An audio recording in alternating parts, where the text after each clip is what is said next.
Masarap sa feeling sa tuwing may natutulungan at napagbibigyan tayong mahal natin sa buhay. Masarap yung ikaw ang mas nagbibigay kaysa nabibigyan. Kaya naman sa tuwing meron tayo ay binibigay natin ang lahat. Mapaligaya lang ang taong ating minamahal. Ngunit paano kung dumating ang panahon na inaabuso na ang kabaitan mo? Alin nga bang mas masakit? Maabuso ka ng ibang tao o ng mga taong mahal mo? Paano nga ba kakawala sa adiksyon ng pagiging masyadong mapagbigay?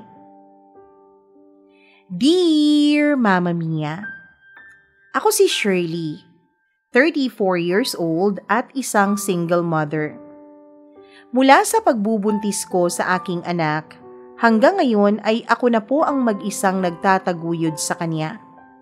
Dahil tinakbuhan ako ng ama niya nung nalaman nitong nabuntis niya ako. Ganun po siguro ang mga lalaki, Mama Mia. Sadyang magaling lang sa good time.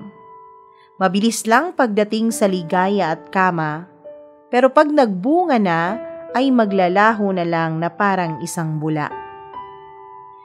Mama Mia, ang ama ng aking anak, ang una kong boyfriend.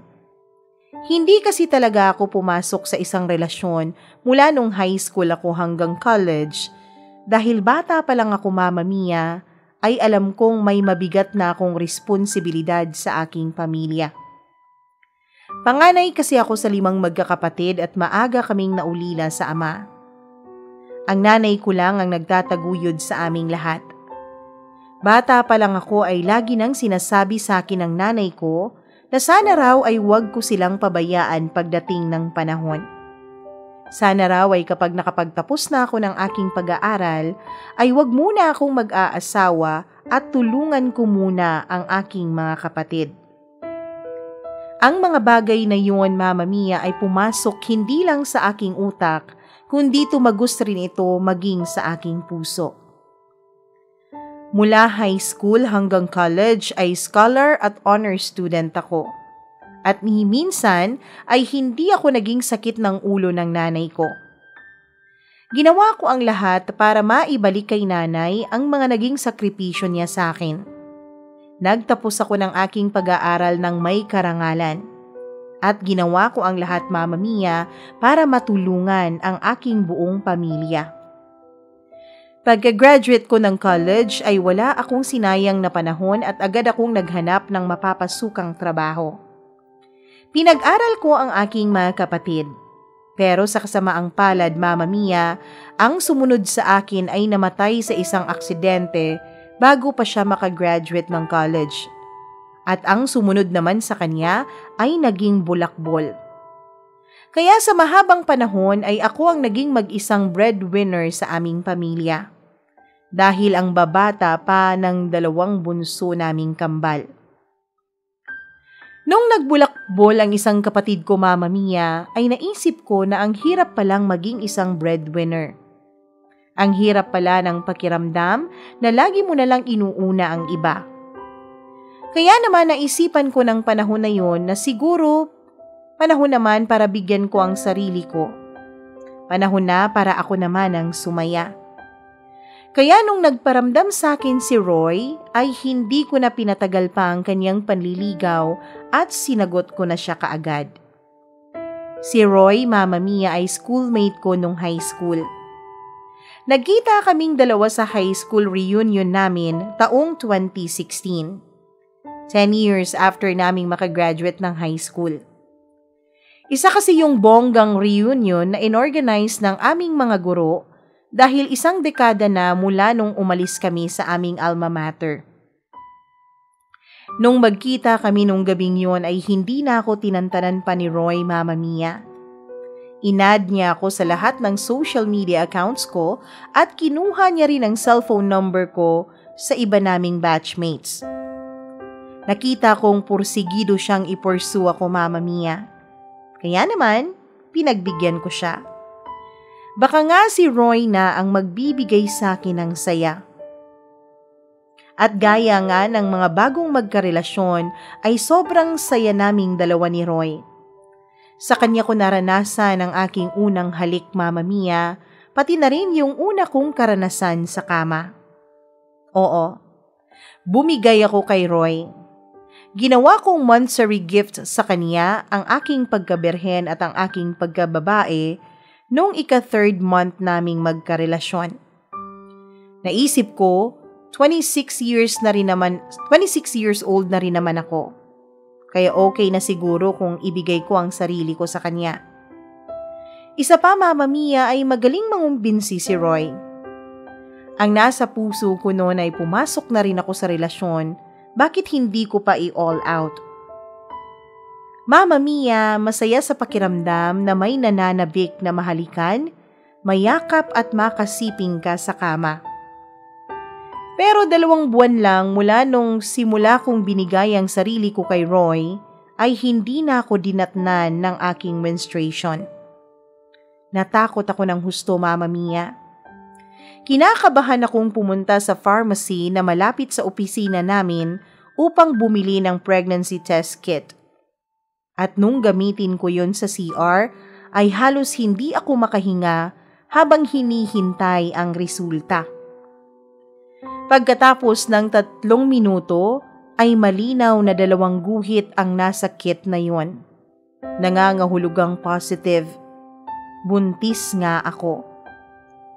Gumamit pa ako ng 3 iba't ibang brands ng pregnancy test kit, pero pare-pareho lang ang resulta, Mama Mia.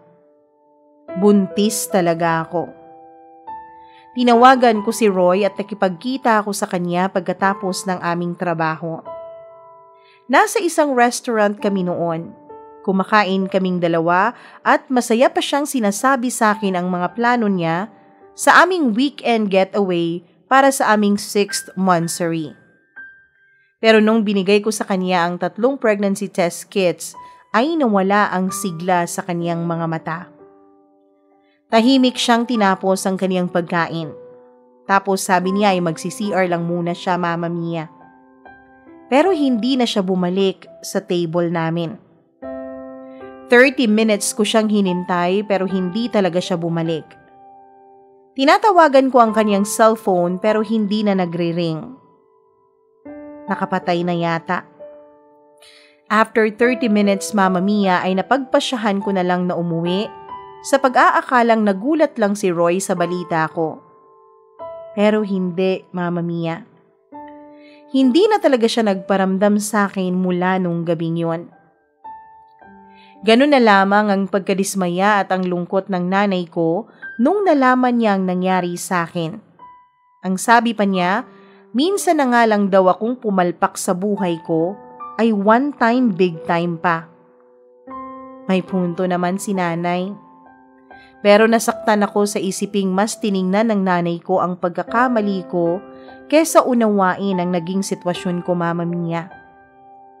6 years ko na rin silang sinusuportahan. 6 years na ako lang ang bumuhay sa pamilya ko nang walang katulong. Binigay ko ang buong pagkatao ko para sa kanila. 1 beses ko lang pinagbigyan ang sarili ko. Oo, alam kong nagkamali ako. Pero sana naman, wag na nila akong pagsalitaan ng kung ano-ano. Sana naman ay tulungan na lang nila akong makabangon mula sa aking pagkakamali. Sana naman ay ibigay nila sa akin ang suportang 6 na taon kong ibinigay sa kanila. Hindi naman sa nagrereklamo ako, Mama Mia. Nasasaktan lang talaga ako. Mama Mia, dahil na nga rin sa nangyari sa akin, ay mas naging masipag at porsigido akong maging successful sa buhay. Ayaw kong iparamdam sa pamilya ko na mababawasan ang maiaambag ko sa mga gastusin namin sa bahay. Ayaw kong isipin nila, Mama Mia, na nagbago na ang lahat dahil nagkaanak na ako. At nagbunga naman ang mga pagsisipag ko, Mama Mia. Sa edad na 32 years old ay naging senior manager na ako sa kumpanyang pinagtatrabahuan ko. Kapalit ng success ko sa trabaho ay ang oras ko para sa aking anak, Mama Mia. Babae nga pala ang naging anak ko. Kahit na maikling panahon lang ang pagsasama naming dalawa ni Roy, at kahit na tinakbuhan niya ako ay minahal ko pa rin ng sobra ang anak ko, Mama Mia. At sa loob ng halos 7 taon ay wala akong naging boyfriend dahil ibinuhos ko ang buong pagmamahal at atensyon ko sa aking pamilya, anak at trabaho. Hanggang sa makilala ko si Jordan. Isa siyang bagong trainee sa kumpanya namin, Mama Mia. Na-assign siya under sa akin nung umabsent ang talagang trainer niya. Hindi naman talaga ako nagte-train ng mga baguhan. Pero nung araw na yon ay wala naman akong ibang ginagawa at may emergency ang aming isang trainer. Kaya naman nagpresenta na ako na pumalit sa trabaho niya kahit 2 araw lang. At dun ko nga nakilala si Jordan, Mama Mia. Confident na lalaki si Jordan. Kahit alam niyang boss niya ako ay hindi siya nahihiyang makipag-usap sa akin. At nung break ay nakikipagbiruan pa siya na akala mo ay magkaibigan lang kaming 2. Hinayaan ko na lang yun dahil okay naman siya sa training. Madali siyang makapick up at halatang matalino. Pero may pagka-presko siya, Mama Mia. Binobola-bola pa niya ako at ang sabi niya ay mukhang fresh graduate lang ako sa college. At hindi raw halata sa itsura ko na matagal na akong nai-stress sa trabaho. Bagay na aaminin kong nagbigay ng kilig sa aking puso, Mama Mia. Ewan ko ba, hindi naman sa walang nagbibigay sa akin ng mga ganong klaseng compliment. Pero iba ang naramdaman ko nung nanggaling yun kay Jordan. Mukha man na ako ang mas in control sa aming dalawa ni Jordan dahil ako ang mas matanda at mas may posisyon sa kumpanya, ay hindi ko naman maipagkakaila, Mama Mia, na na-charm niya ako at kinikilig ako sa bawat hirit niya sa akin. Napaka-confident kasi talaga niya. Sa katunayan, sa sobrang taas ng self-confidence niya, Mama Mia, ay hindi man lang siya nahiyang kunin ang cellphone number ko. Naewan ko rin ba kung bakit agad ko namang ibinigay sa kanya. Doon na nga nagsimula, Mama Mia, ang mahahabang text niya sa akin. Hanggang sa naging magkatawagan na rin kaming 2 mula gabi pagkagaling namin sa opisina hanggang sa makatulog na kaming pareho. Mama Mia, para akong teenager na kinikilig kapag ginagawa namin yon. At sa mga sumunod ngang mga linggo ay nagpatuloy ang lihim naming landian ni Jordan sa opisina. Sa puntong yun ay wala na akong pakialam sa 10 taon na age gap naming 2. At wala na rin akong pakialam kung napapansin na ang bawal naming relasyon sa opisina. Oo, Mama Mia, bawal sa opisina namin na may karelasyon kami na same ng department.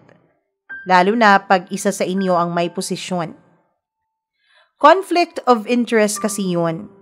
Pero dahil para akong teenager na nagre-rebelde dahil sa sobrang emosyon na aking nararamdaman, ay wala na akong naging pakialam kung pagchismisan man kami ng mga taga-office. Ang mahalaga sa akin noon ay muli na naman akong nakaramdam ng kakaibang ligaya. Ligaya na hindi na ipaparamdam sa akin ng sarili kong pamilya. Mama Mia, 2 buwan mula nang magkakilala kami ay pumayag na akong makipag-sex kay Jordan. Pero dahil natuto na ako sa nangyari sa akin kay Roy, ay sinigurado ko na sa bawat pagkakataon na meron nangyayari sa aming 2 ni Jordan, ay may suot siyang kondom. Madalas ay nag-check-in kaming 2 sa motel. Nung una, Mama Mia, si Jordan pa ang nagbabayad. Pero nung tumagal-tagal, ay madalas ako na. At kung wala pang sweldo, ay nagiging creative si Jordan at nag-aaya siyang gawin namin yon sa mga tagong lugar sa opisina. Na nung tumagal nga, Mama Mia, ay bagay na ikinaka-excite ko na rin. Ibang pakiramdam ang ipinaranas sa akin ni Jordan, Mama Mia.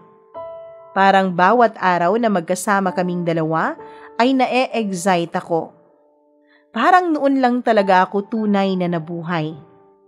Bawat araw ay isang panibagong adventure ang tingin ko sa aming relasyon. Pero ang lahat ay may hangganan din. Isang araw, Mama Mia, ay naglalakad ako sa hallway ng opisina nang may biglang humila sa akin papasok sa janitor's closet. Sisigaw na nga sana ako pero biglang may bibig na tumakip sa bibig ko at hinalikan ako ng husto. Si Jordan pala. Agad akong bumigay sa mga halik niya. Mapupusok at nag-aalab na mga halik. Lumalim ng lumalim ang halikan naming dalawa hanggang sa hindi na namin napigilan ang aming mga sarili at inisa-isa na naming tinanggal ang mga saplot sa aming katawan. Naglalakbay na rin ang aming mga kamay sa katawan ng bawat isa, Mama Mia. Natanggal na ni Jordan ang aking lahat ng saplot maliban na lang sa suot kong palda. Siya naman ay tanging pang-ibaba na lang ang suot niya. Lunod na kami sa aming pagnanasa sa isa't isa nang bigla na lang bumukas ang pinto. Isa sa mga company security guards ang nakahuli sa aming dalawa ni Jordan, Mama Mia. Mabilis kong itinakip ang aking dalawang kamay sa aking mga nakabuyangyang na dibdib. At dahil sa gulat ko, Mama Mia, ay hindi ko alam kung papaano ako magre-react. Si Jordan naman ay sobrang bilis. Hinila niya kaagad papasok ang guard, Mama Mia. Pilit niya itong pinakiusapan na huwag sasabihin ang kanyang nakita. Nagawa pa ngang kumuha ni Jordan ng 2,000 sa wallet niya at pilit inaabot yun sa gwardya. Sinusubukan niya itong suhulan para huwag kaming isumbong. Pero nagmatigas ang gwardya, Mama Mia, at sinabi niyang tapat siya sa kanyang tungkulin. At hindi siya ang klase ng gwardya na nadadaan sa suhol. Bago niya kami tinalikuran ay sinabi niyang magbihis na kami at ayusin ang aming mga sarili, pagkatapos ay sumunod kami sa kanya sa security office. Mama Mia, wala pang isang oras ay kumalat na agad ang iskandalong ginawa namin ni Jordan. Para yung apoy na ang bilis-bilis kumalat sa loob ng opisina. At syempre, dahil sa iskandalong nangyari, ay pareho kami ni Jordan na nawala ng trabaho. Parang gumuho ang mundo ko ng araw na yun. Nung umaga, pumasok ako bilang isang senior manager. May stable na sweldo at may kotse pa na galing sa kumpanya bilang isa sa mga perks ng aking posisyon. Pero nung hapon na yun, pag-uwi ko, ay may eskandalo na ako. Bigla pa akong nawala ng trabaho at nawala rin ang coaching issue ng kumpanya dahil hindi pa yun nag-iisang taon sa akin. Kaya pagmamay-ari pa rin yun ng kumpanyang pinagtatrabahuan ko, Mama Mia. Hindi ko rin alam kung paano ko ipaliliwanag sa pamilya ko ang nangyari, Mama Mia. Pero minabuti kong ilihim sa kanila ang lahat. Sinabi ko na lang na kailangan pang ipasok sa kasa yung kotse dahil nabangga ako papasok sa opisina nung umagang yon. Mama Mia, kahit hindi pa naman lubusang kilala ng pamilya ko si Jordan, ay alam kong kailangan ko siyang protektahan sa kanila. Nang sa ganon ay hindi tuluyang maging pangit ang image ni Jordan sa pamilya ko. Unang-una na nga, Mama Mia, ay dahil sa malaking agwat ng aming edad. At napansin din ng pamilya ko na mula nung naging boyfriend ko nga si Jordan, ay madalas na akong ginagabi ng uwi sa bahay. At halos hindi ko na nga naaabutang gising ang aking anak. Isa pa, Mama Mia, ay napansin nilang mula nung maging kami ni Jordan, ay nagkakakanda delay na ang pag-abot ko sa kanila ng pera. Yung kambal ko kasing mga kapatid ay pag-graduate pa lang ng college. At dahil nag-asawa na ang isang bulakbol kong kapatid, ay ako na lang talagang mag-isang nagpapaaral sa kanila. At aminado naman din kasi ako, Mama Mia, na ginagastusan ko rin talaga ang mga dates naming dalawa ni Jordan. Dahil kumpara nga naman sa akin ay napakaliit din ang kanyang sweldo. Kaya naman hindi ko rin alam kung paano ko sa kanila sasabihin na wala na nga akong trabaho. Kahit na senior manager na ako, Mama Mia, ay napakaliit lang ng ipon ko sa bangko dahil sa kakabigay ko sa pamilya ko at sa boyfriend ko. At batay sa kalkulasyon ko ay 3 buwan lang ako po pwedeng mabakante ng trabaho. At pagkatapos nun ay hindi ko na alam kung saan kami pupulutin ng aking pamilya. Mama Mia, dagdag pa sa stress ko ay ang paulit-ulit na pangungulit sa akin ng mama ko. Dahil hindi na raw kumakasya ang binibigay ko sa kanyang pera, kasi aminado naman talaga akong nabawasan na ngayon kasi nakasali na sa budget ko ang relasyon naming dalawa ni Jordan. Hanggang sa isang araw, Mama Mia, ay kinumpronta na ako ng nanay ko. Napapansin niya kasi, Mama Mia, na hindi na ako naka-uniform sa tuwing aalis ako ng bahay. At dahil sa pangungulit niya ay napaamin na rin ako ng totoo. Nasabi ko sa kanyang nawalan ako ng trabaho dahil nalaman sa opisina ang relasyon naming dalawa ni Jordan. Pero hindi ko na sinabi ang lahat ng detalye sa kanya, Mama Mia. Hindi ko sinabi ang nangyari sa janitor's closet. Siyempre nagalit ang nanay ko. Ang sabi niya ay hindi raw talaga ako natuto. Mas inuna ko pa raw ang kati ng katawan ko kesa sa kanila na pamilya ko. Mas inuna ko pa raw ang panlalalaki ko kesa sa anak ko, Mama Mia. Doon na kami nagkasagutan ng nanay ko. Sa huli ay sinabi ko sa kanya na makakahanap rin ako ng bagong trabaho. Yung trabaho na mas may malaking sweldo. Alam ko, Mama Mia, na disappointed na naman ang nanay ko sa akin. Kaya naman, ginawa ko talaga ang lahat para makahanap ako ng trabaho. Kung saan-saan na ako nag-apply, Mama Mia. Pero naging mahirap ang paghahanap ko ng trabaho. Karamihan kasi ng hinahanap ng mga kumpanya ay yung mga fresh graduate pa. Dahil medyo mataas na ang dati kong posisyon, ay mas konti na ang kumpanya na naghahanap ng nasa level ko. Nung magtatatlong buwan na at wala pa rin akong nahanap na trabaho, Mama Mia, ay napilitan akong tanggapin ang isang entry-level na posisyon sa isang call center. Yun lang rin kasi ang may offer na sweldo na sasapat sa mga pangangailangan namin ng pamilya at ng maliit kong anak. Kahit na night shift ang pasok ko ay tinanggap ko na rin, Mama Mia. Inengganyo ko rin si Jordan na mag-apply rin kasama ko sa call center para palagi pa rin kaming magkasama. At least, ngayon ay magiging pareho na kami ng job level. Pero ang sabi niya, Mama Mia, ay sinubukan na raw niya yun at hindi niya raw talaga kaya. Nalungkot ako dahil mababawasan na nga ang oras naming magkasama dahil sa mga oras na gising ako ay tulog siya. At sa oras naman na gising siya ay ako naman ang tulog. Pero sa kabila nun, Mama Mia, ay malaki pa rin ang tiwala ko na mapapag-workout namin ni Jordan ang aming setup at ang aming relasyon. Kaya naman, Mama Mia, nung nakahanap na ako ng trabaho ay inaya ko si Jordan na mag-dinner kaming dalawa sa labas para i-celebrate ang aking bagong trabaho. Habang nagdi-dinner kami ay nagsisimula na si Jordan sa mga nire-request niyang gamit sa akin.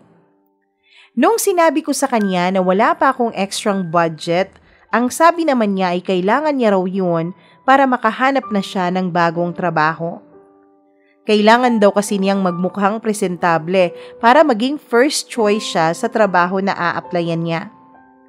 Kailangan niya ng mga bagong damit at sapatos. Ang sabi niya, Mama Mia, ay uutangin naman daw niya yun sa akin at babayaran na lang niya pag nagkaroon na siya ng trabaho. Siyempre, Mama Mia, kahit na ayaw ko ay hindi ko rin naman natiis si Jordan. at pinautang ko siya para makabili ng sapatos at damit na gusto niya. Pero lumipas ang 1, 2, 3 buwan ay wala pa rin siyang nakukuhang trabaho. Hindi ko alam kung malas lang ba talaga siya at hindi siya natatanggap sa mga ina-applyan niya o kung nag-a-apply nga ba talaga siya in the first place. At syempre, dahil ngayong wala pa siyang trabaho, ako na naman ang nagbabayad sa lahat ng mga date namin. At kasama na doon ang gastos ko sa kanya yung mga palista niya sa akin tuwing uutang siya Mama Mia kapag magkakaroon siya ng kapritsyo na bumili ng mga damit, sapatos at kung minsan, ultimong panggas ng kotse niya Mama Mia ay sa akin pa niya hinihingi. Dahil na-assign din ako sa isang sales account ay pinagpursigihan ko talaga ang pagtatrabaho. Mama Mia, kapag pinagsama kasi ang base pay ko, night differential at commission, kapag naging top seller ako sa account, ay tumutumbas na rin yon sa sweldo ko sa dati kong kumpanya bilang isang senior manager. At dahil bumalik na sa dating gawi ang oras ng pagbibigay at laki ng inaabot ko sa aking pamilya, ay nanumbalik na rin ang masayang aura sa bahay. Naging magiliw na ulit ang nanay ko sa akin. At higit sa lahat Mama Mia, nabibili ko na rin ang mga gustong laruan, damit at pagkain ng aking anak. At dahil din doon Mama Mia, ay napagbibigyan ko rin ang mga kapritsyo ng boyfriend kong si Jordan. Mula sa mga fancy restaurant na gusto niyang kainan namin, hanggang sa mga gamit na lagi niyang nilalambing sa akin tuwing monthsary namin. Actually, Mama Mia, ako pa nga ang nagre-regalo kay Jordan tuwing monthsary namin. Siya, kahit isang bulaklak lang ay hindi niya ako mabilhan dahil nga wala siyang trabaho. Mama Mia, nagpasalamat na lang ako dahil pagkalipas ng halos 6 na buwan ng pagiging unemployed, ay nakakuha na rin sa wakas ng trabaho ang boyfriend ko. Pero kahit na nagkatrabaho na siya, ang ending ay halos ako pa rin ang gumagastos sa aming dalawa. At yung mga inutang niya sa akin dati para sa mga sapatos at kung ano-anong kapritsyo niya, ay hindi na rin niya binayaran pa sa akin. Siguro kasalanan ko rin dahil hindi ko rin naman siya sinisingil Mama Mia. Siguro kasalanan ko rin dahil hindi ko pinapaalala sa kanya na lahat ng mga bagay na meron siya ay inutang niya sa akin. Hindi ko alam Mama Mia kung dahil ba masyado akong naging masipag at focus sa pagtatrabaho ko, kaya't hindi ko nakita na may iba na palang ikinikilos ang boyfriend kong si Jordan. Noong first anniversary namin ay nag-overnight kami sa hotel ni Jordan para mag-celebrate. Pero kinabukasan, pagkagising ko, ay nabura ang lahat ng saya na naramdaman ko sa nakaraang gabi. Habang tulog pa si Jordan ay tumunog ang kanyang cellphone, Mama Mia. Hindi ko alam, pero bigla akong nagka-instinct na i-check yon. Hindi naman ako ganon, Mama Mia. Hindi ako nakikialam sa cellphone niya. Iba lang talaga ang pakiramdam ko nung mga panahon na yon. At nang makita ko nga ang notification, ay nakita ko ang isang good morning handsome na message mula sa isang Annie. Kahit tulog na tulog pa si Jordan ay ginising ko siya dahil sa sobrang pagkainis na naramdaman ko. Siyempre, Mama Mia, dininay niya na may something sila nung Annie. Sabi niya, biruan lang daw nila yon sa opisina. Tapos nung sinabi ko sa kanyang replyan niya ang babae, ay kumunot ang noo niya. Replyan mo siya. Sabihin mong kasama mo ang girlfriend mo dahil anniversary natin ngayon. Mariin kong utos sa kanya. Ano ka ba naman, Shirley? Wala lang yan. Huwag mo nang pansinin yan. Pero nagwala ako, Mama Mia. Ang akala ko ay titiklop si Jordan at susundin niya ang gusto ko. Pero hindi yun nangyari. O ayan, ikaw na ang mag-reply dahil wala ka na namang tiwala sa akin. Matutulog na ako. Bahala ka nga dyan sa buhay mo. Ang dumi-dumi ng utak mo. Yun lang ang sinabi niya at pahagis niyang ibinalik sa akin ang cellphone at bumalik siya sa kanyang pagkakahiga at natulog ulit. Mama Mia, hindi ko na itinuloy ang pag-reply dun sa babae.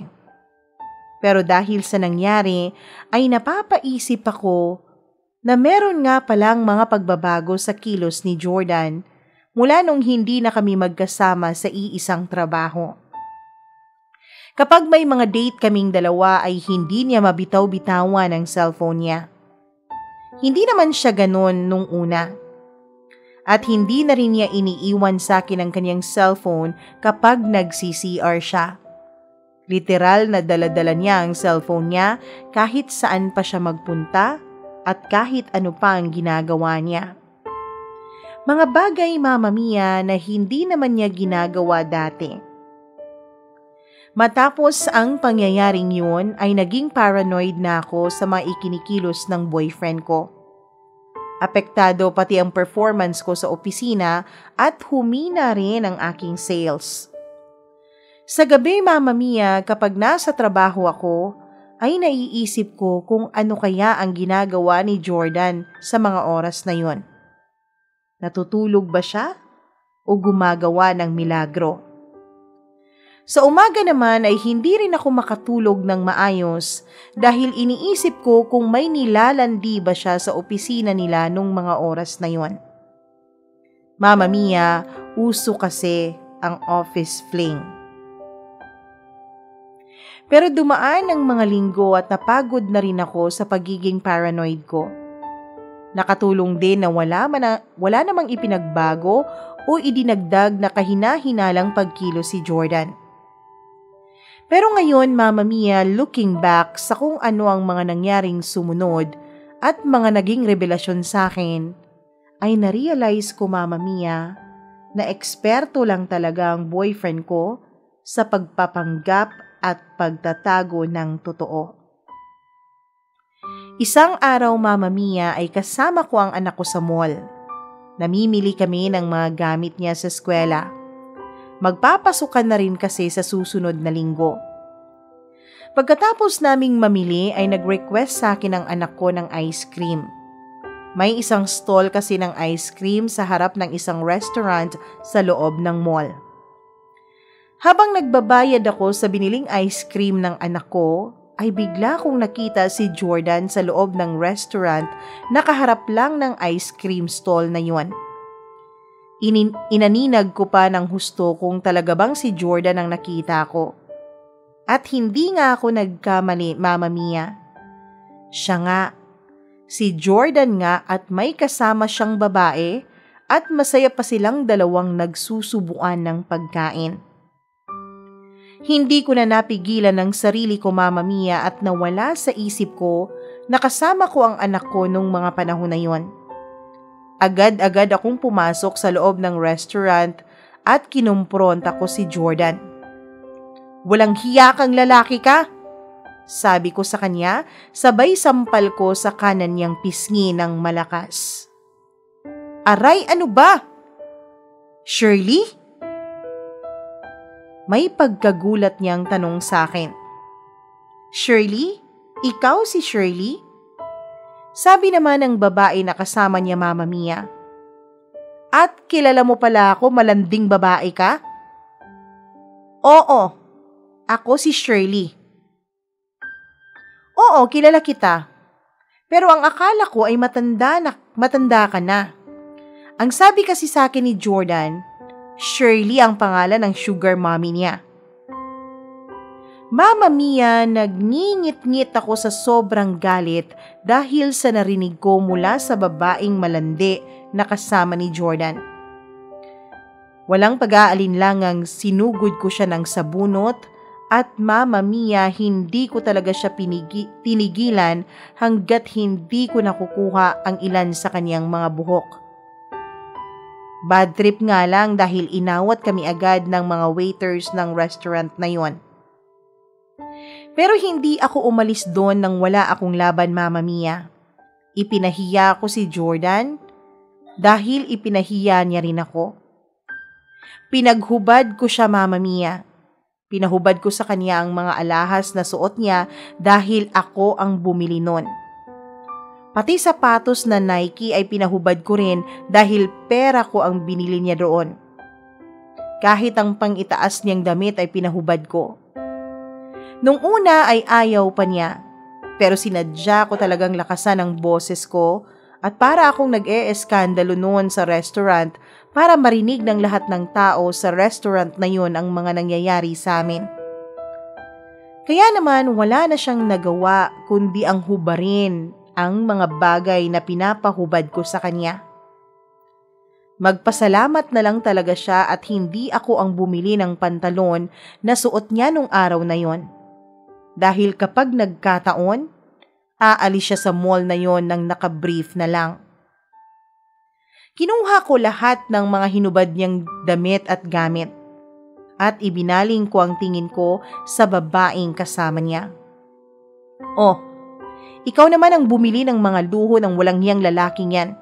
Magsama kayong dalawa. Sabi ko sabay hawak ko sa kamay ng anak ko na noon ay nasa tabi ko na pala. At magkasama kaming umalis sa lugar na yon, Mama Mia. Sa tingin ko, Mama Mia, ay mas malaking eskandalo pa sa mga tao at lalo na sa sarili ko ang ginawa kong pagpapahubad kay Jordan sa lahat ng mga suot niya para mabawi ko ang lahat ng ibinigay at binili ko para sa kanya.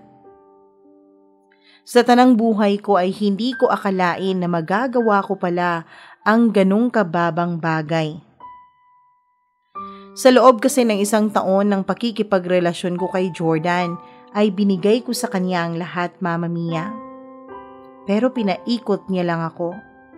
At winasak niya lang hindi ang puso ko kundi maging ang buhay ko, Mama Mia. Noong una ay galit na galit ako kay Jordan. Pero nung lumaon, ay narealize ko na may naging pagkukulang din ako. Sa 2 beses na umibig ako, Mama Mia, ay umibig talaga ako ng todo. At binigay ko ang lahat-lahat. Ngunit silang dalawa ay pareho akong pinagsamantalahan lang. Inabuso nila ang kahinaan at ang kabaitan ko. Inabuso nila ang labis kong pagmamahal para sa kanila. Dahil din sa pangyayari ay nagkaroon kami ng silent treatment sa isa't isa ng nanay ko. Matapos kasi ang naging eskandalo ko sa paghaharap namin ni Jordan sa restaurant, ay umuwi akong umiiyak sa aming bahay kasama ang anak ko. Pagkapasok ko ng bahay, Mama Mia, ay galit na galit si nanay na sinalubong ako ng sampal. Dahil nakaabot pala sa kanya ang nangyaring eskandalo sa restaurant. May amiga kasi siyang nakakita sa ginawa kong pagwawala doon. Pinagsabihan ako ng husto ng nanay ko. Mama Mia, pinagsalitaan niya ako ng kung ano-anong mga masasakit na salita. Malandi raw akong babae at kinakahiya niya raw ako, Mama Mia. Inuna ko raw ang aking kerengkeng. Sa sobrang halo-halong emosyon na naramdaman ko nung araw na yun, ay nasagot ko ng husto ang nanay ko, Mama Mia. Sabi ko sa kanya ay hindi naman sana ako nagkakaganito kung hindi dahil sa kanila. Sabi ko silang may kasalanan kung bakit atat na atat ako sa pagmamahal mula sa ibang tao dahil sila na pamilya ko ay hindi yun maibigay sa akin. Bakit, Nay? Parang ATM lang naman ang tingin niyo sa akin sa bahay na to, hindi ba? Ni minsan walang nagtatanong sa akin kung okay pa ba ako. Tuwing may sakit ako at umabsent sa trabaho, imbis na painumin niyo ako ng gamot at pagpahingahin, papainumin niyo ako ng gamot tapos magtatanong kayo kung may bayad ba ang pag-absent ko.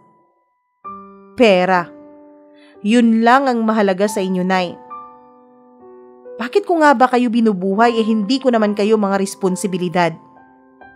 Wala akong responsibilidad sa mga kapatid ko, Nay. Kayo yun.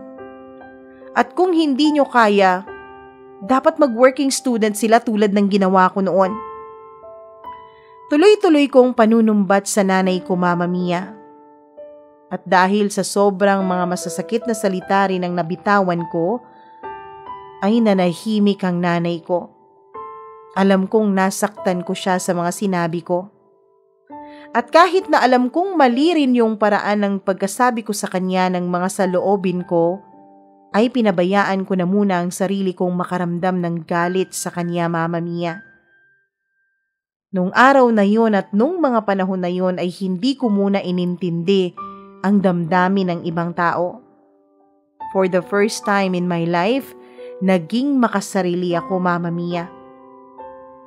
At dahil sa ginawa ko ay kusa kong naramdamang nalusaw ang galit ko sa nanay ko at sa pamilya ko.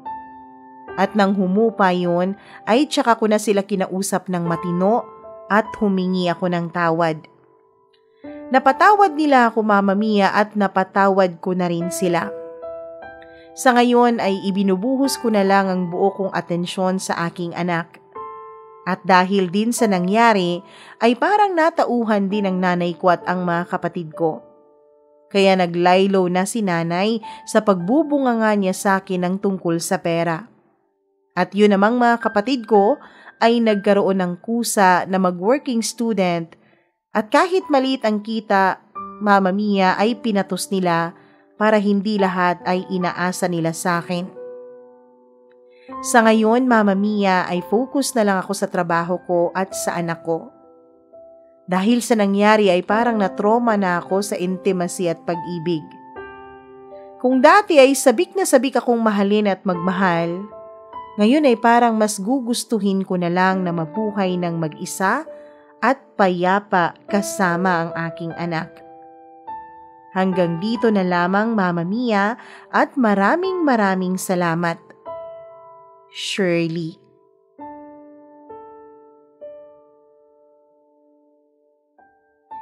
Hindi masama ang umibig at magbigay ng pagmamahal sa isang tao. Ang masama ay yung sobra-sobra na ang pagmamahal at pagbibigay mo.